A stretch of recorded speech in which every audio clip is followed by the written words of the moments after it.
Hello there everybody, it's Tom Lynch here with highscorereviews.com and welcome to a quick look stroke impressions video. Is I think what I'm going to go for. Quick look stroke impressions video for Metal Gear Solid 5 The Phantom Pain. It's been a long time coming, this one, for Metal Gear fans. I picked this game up once I returned from my travels in Greece. It came out while I was away on September 1st. I think I picked it up around about September 12th. So it was out kind of a week or so before I got my hands on it, so I'm a bit late to the party here in terms of Metal Gear videos and discussions and what have you, but I thought I'd give you my initial impressions so far of The Phantom Pain. I'm about 8% through the game, so I've merely scratched the surface, but here we are as Big Boss in Mother Base, which is kind of your central base of operations in the Phantom Pain, one of your main objectives in the Phantom Pain. For people who are familiar with Peace Walker, who have played Peace Walker, and what that entails, and this is pretty much the same thing, but in glorious HD, basically. So essentially, one of Big Boss's main objectives here is to build out his own private military power and force, free from any control of any country. He's kind of defected away from America, and if you've played Snake Eater then you'll know why, but that's kind of discussed in the Phantom Pain, so you don't really need to know that. But yeah, Mother Base, the whole idea is to expand Mother Base and build it out by developing different struts and bringing in more soldiers from the battlefield, and building your own big private military power. As I said before, you did it in Peace Walker, but spoilers for the end of Ground Zeroes, that gets blown up by Cypher and led by Skullface, and kind of Phantom Pain's main narrative thread is about finding out who Cypher and Skullface are, and Zero, and all the rest of it, which you'll learn if when you play through the Phantom Pain. But as you saw there briefly on the iDroid, on the iDroid's map, you saw the different struts coming off from the two main central command platforms, and those are different struts you can build for the different departments of Mother Base. So I think I have one R&D platform, one support platform, one intel platform, and one medical platform, and you can build up to 4 of each. And obviously the more you build, the more that particular department will level up, and the more you'll be able to do. So the more your R&D team level up, the more weapons and items and things you can develop and you can take out with you into the battlefield. And obviously you can rank those up by bringing in better soldiers from the battlefield, but of course when you bring in more soldiers you have to expand on the base, so you have to make sure you have enough materials to build more struts and accommodate for the people you bring in from Afghanistan. So as you can see here, I've called in a chopper to take us out to Afghanistan. I think I've found a side op that we're going to tackle here. So yeah, that was a nice look at Mother Base. Got a few stats there, and after a very brief loading time, the loading times aren't substantial to what you might expect. We're going to jump into a side ops mission here. Diamond Dogs is the name of your force, if you're wondering. So yeah, here we are. Overall completion 8%, which is baffling considering how many hours I put in. So yeah, there's a few cassette tapes here you can listen to, which gives you a bit of backstory in terms of what's happening in Afghanistan at the moment. Summaries after certain missions and things, and it's probably the most you'll hear Big Boss speak. He's a very silent protagonist in this game, so if you want to hear Keith Sutherland and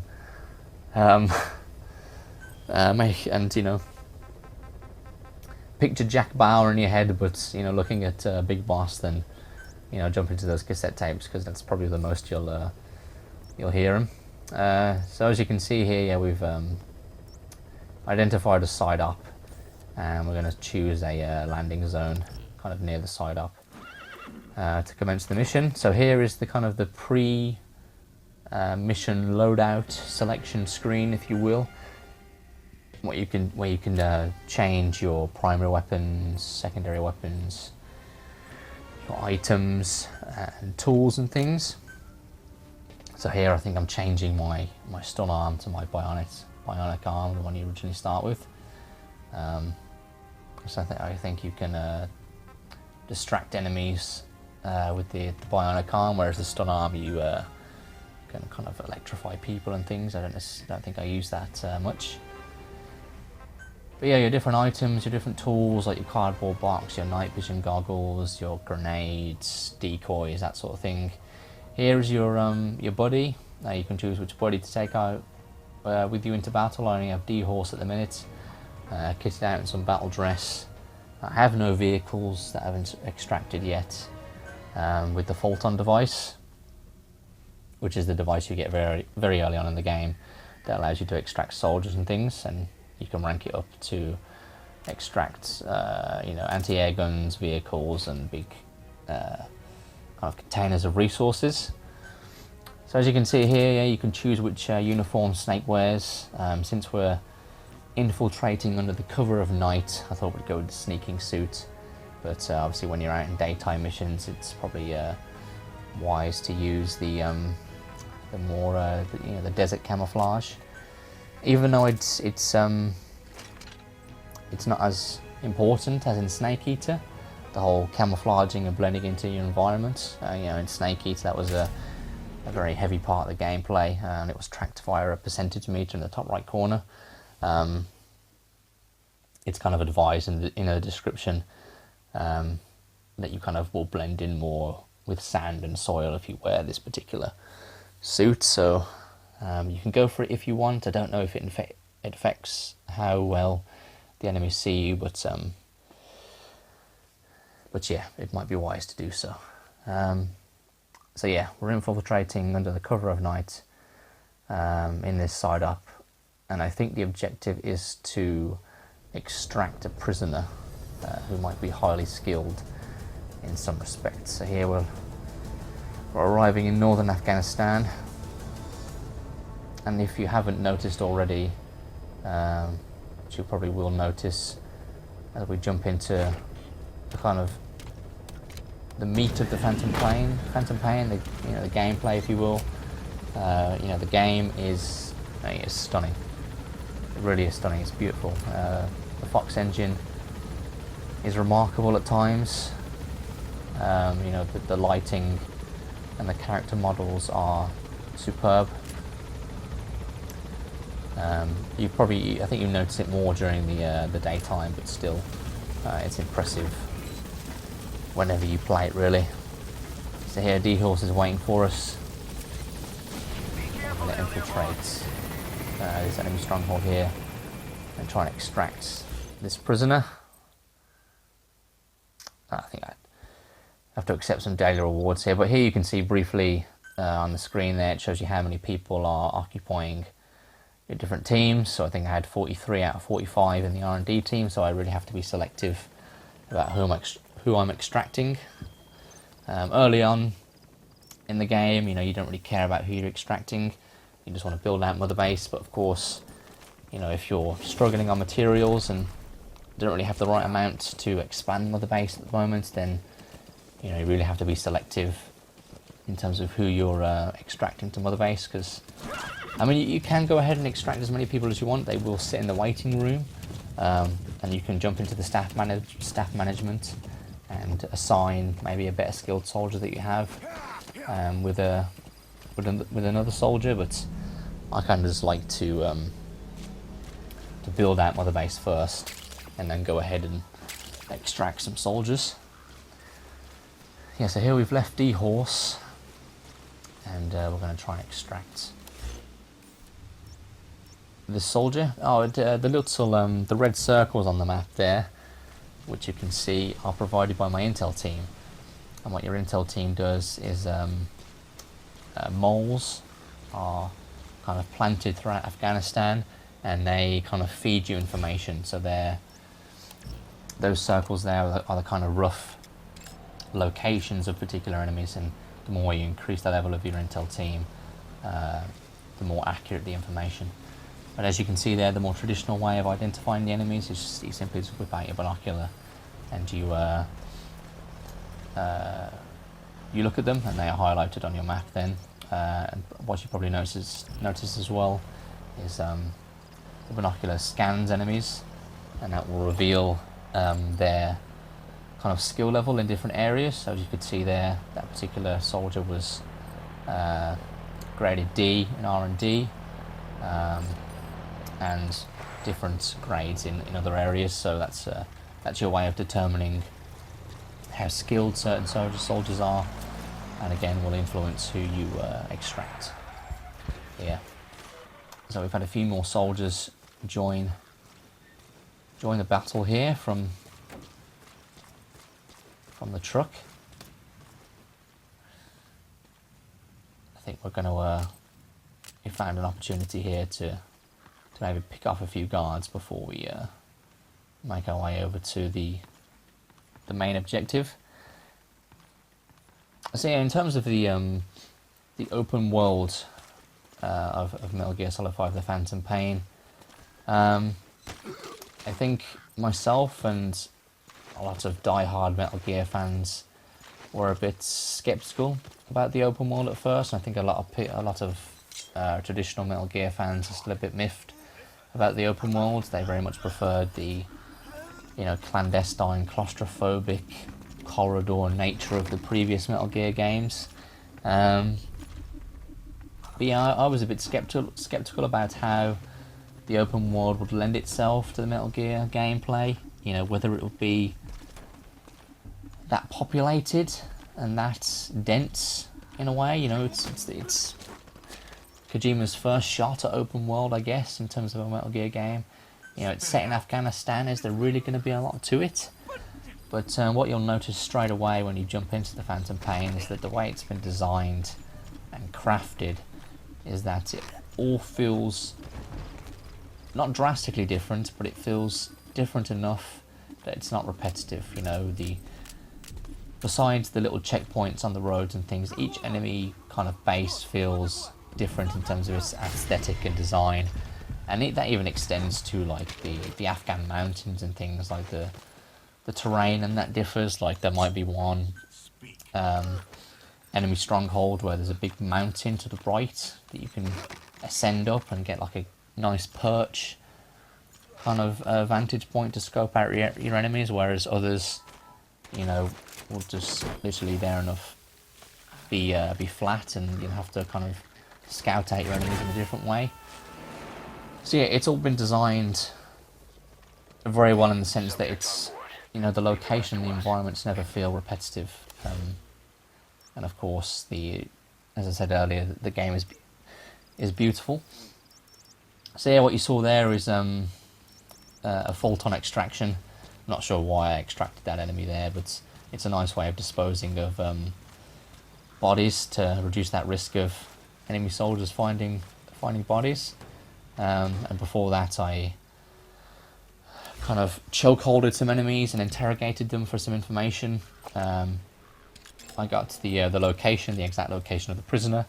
Another soldier, upon interrogation, revealed some blueprints for me, which is an option I could go for during this mission. I could find those blueprints. They might prove worthwhile. Like it might be a blueprint for a weapon or an item, for example, but you don't have to. But yeah, and then I had the option to strangle them or to kill them, and largely I will strangle them and knock them out. I always kind of opt for the non-lethal approach because of extracting the enemies and things. But when I'm back at Mother Base, when it's looking a bit crowded, I'm not necessarily so concerned about the non-lethal approach. Yeah, as you can see here, I've kind of got spotted by one of the guys on the searchlights, and he's going to rush over to my location, because he's like, what the hell? What the hell was that? So yeah, that was a bit poor on my part there. He's going to come over to my location, try and sniff me out, and I think here I kind of mess up. I mess up here, I think. But the beauty of the Phantom Pain is that when you mess up, you have a chance to rectify your mistakes. As you can see here, it goes into what they call Reflex Mode. You get a brief window when everything slows down to, you know, neutralize the enemy that spotted you, and, you know, continue on your stealthy infiltration without it jumping into alert phase. And yeah, that's another perk of the open world, and why I think the open world lends itself so well to the Metal Gear gameplay and the Metal Gear formula is, you know, previously in other Metal Gear games, you know, because it was also enclosed, when I got spotted by the enemies, it kind of felt like game over. You know, I had nowhere to go. I would run into the enemies, let them kill me, and, you know, or restart it from the previous checkpoint, because I didn't feel like I had another option, really.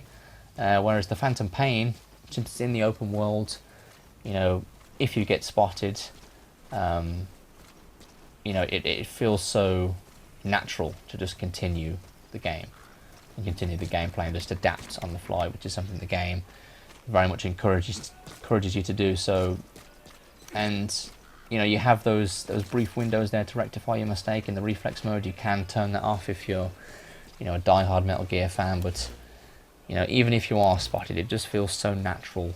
Because you're in this open world space, you know, you can go out and, you know, flee the enemy's line of sight and maybe come back at it a different way later. Or you can just hide for a bit and, you know, flank the enemies and, you know, take them out that way. You know, the open world just gives you so many more options. You know, it sounds like a cliche, but, you know, it does, in this sense. So yeah, I found a few materials here, and I've kind of made my way to the left and the left perimeter of the base. I could have went in a different way, but I've decided to scope out the left here and infiltrate. But in terms of kind of my general impressions of the game so far, is the main thing I've taken away from the hours I've sunk into the Phantom Pain is that I'm just so like concerned and invested in building Mother Base. Like, that's always on the forefront of my mind, and it's not necessarily overshadowing the story, but I don't really care about the story as much as building Mother Base. And that's not necessarily a bad thing, because it's, you know, it's an important part of the Phantom Pain, but, you know, I just can't help like feel that, you know, that being, you know, on the forefront of my mind is kind of detracting from the story. I mean, it's not necessarily detracting the story. I mean, a lot of critics and, you know, die-hard Metal Gear fans have said that, you know, the story of the Phantom Pain is lacking the Metal Gear-ness, if you will, of other Metal Gear stories. You know, there are a few, you know, plot twists and surprises. You know, I can't really comment on that since I, you know, haven't got that far in the story yet. But, you know, those are in there. But, you know, for fans of the Metal Gear franchise, you know, there are no, you know, there's no Sniper Wolf moment, for example. You know, when she delivers that kind of emotional speech before she dies. You know, there's no Psycho Mantis boss fight. There's no the end boss fight from Snake Eater, for example. You know, it's a very, I wouldn't say generic, but it's a Metal Gear story that people weren't expecting. I guess it's not the traditional Metal Gear story, which I think for me personally, being someone that hasn't grown up with the Metal Gear Solid franchise and has only recently been established to it and not necessarily invested in it as heavily as some people, that's fine. Like the story is engrossing enough, you know, and engaging enough for me to want to continue, for me to find out, you know, who Skullface is and who these different characters are and their motivations, etc.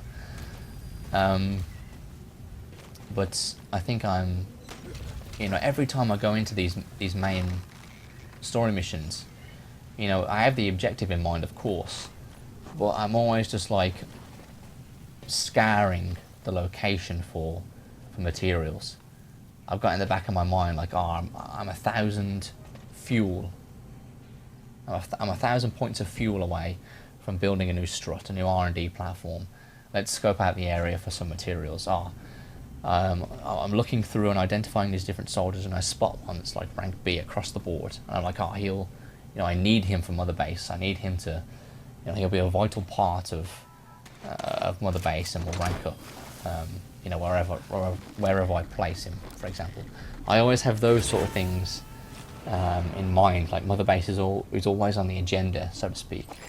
The kind of you know, the mission objective and why I'm here somewhat becomes overshadowed, but not drastically, really. So as you can see here, things have kind of gone tits up. A lot of people have spotted me. I went to shoot that guy there in the head. The tranquilizer round had bounced off his helmet, and he's just like, he shot me with a shotgun. Everyone's alert to my presence, and you know, it's now turned into a full frontal assault.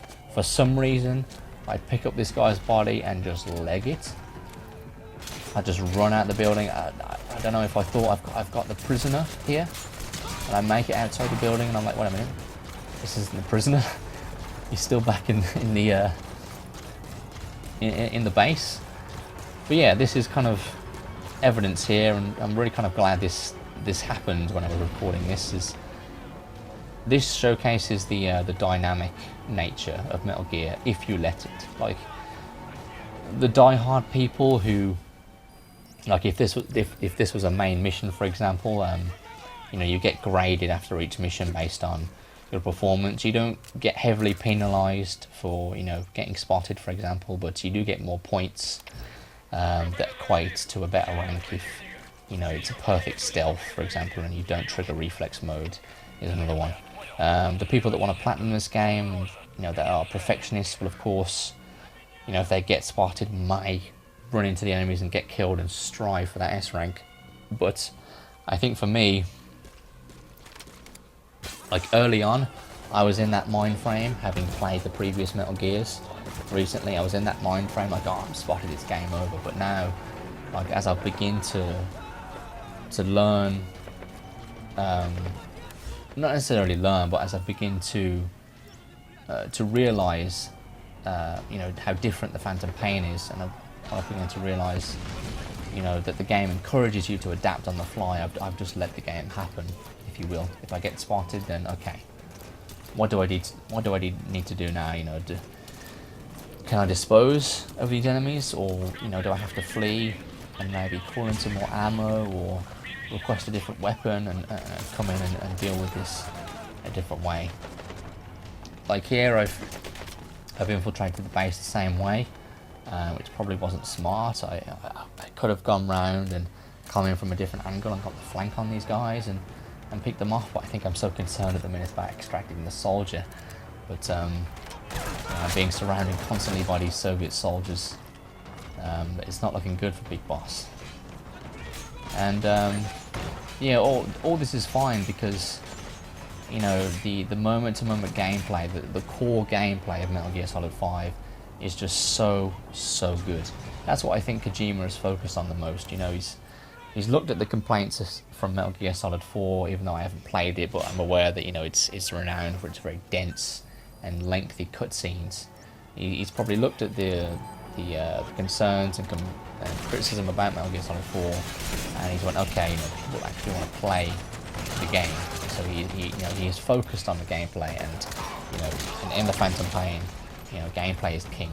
Not only is this the best Metal Gear game I've played in terms of gameplay. It's probably the best like third-person stealth action infiltration game I've played, like, period. Like, the shooting is responsive, it's fine, can't fault it at all. You can go into first person, as you can see here, and pick guys off. You know, the guns feel responsive and fine and all the rest of it. The fact that you just snap into cover instantly, you don't have to press a button. You know, going from crouching to prone, all that feels so natural and so smooth.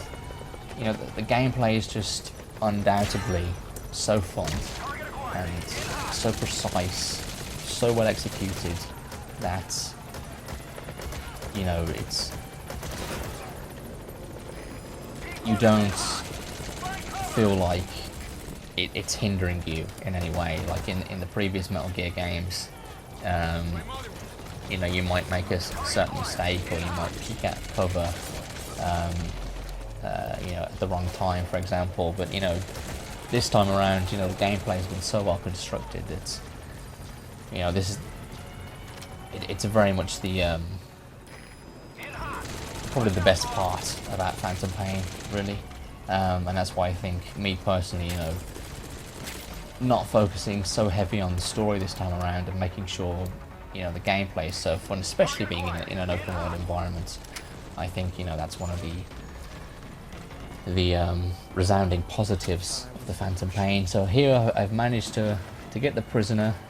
As you've probably noticed, I was being surrounded by Soviet soldiers. It didn't look good for Big Boss. You know, even though I'm playing as the best soldier ever to grace the battlefield, you know, the situation wasn't looking good for Big Boss. So I just thought, you know what, let's call in some air support.